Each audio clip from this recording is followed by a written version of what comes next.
ප්‍රනාන්දු නිසංකීපුත්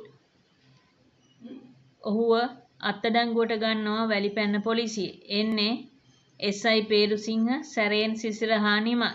මාංචු දාලා අත්අඩංගුවට ගන්නේ උඹලට අනිත් අයට සලකන්න පුළුවන් අපිට තමයි බැරි කියලා. ඊට පස්සේ OIC ගේන්න කිව්වා කියලා වැලිපැන්න පොලිසියට කුදලගෙන යනවා.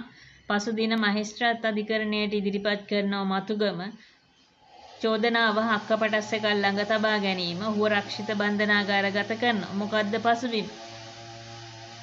රාත්‍රී 9ට පමණ ඉපුල් එයාගේ සහෝදරයෙක් වෙච්ච සුමින්ද එක්ක යනවා කන්දේ ගෙදර උමා ගාඩන් හෝටලේට රයිස් දෙකක් ගන්න. රයිස් දෙක ඇනවුම් කරලා බලන් ඉන්නකොට එක මේසයක මත්පැන් බොමින් ඉන්නවා එස්.අයි. පේරුසිංහ, සැරේන් සිසිර හා නිමල්. සැරේන් සිසිර මෙහෙවරෙන් කියලා සුමින්දට කතා කරලා මේ බිල ගෙවපන් කියලා රුපියල් 14000ක බිලක් දෙනවා ගෙවන්න කියලා. සුමින්ද කියනවා සල්ලි නැහැ කියලා. එතකොට සිසිර කියනවා, සැරේන් සිසිර කියනවා උඹලට අනිත් අයට සලකන්න පුළුවන් අපිට තමයි බැරි බලා ගන්නම් කියලා. සුමින්දට බලපත්‍ර රහිත මත්පැන් අලවිය පිළිබඳ චෝදනා තිබිච්ච කෙනෙක්.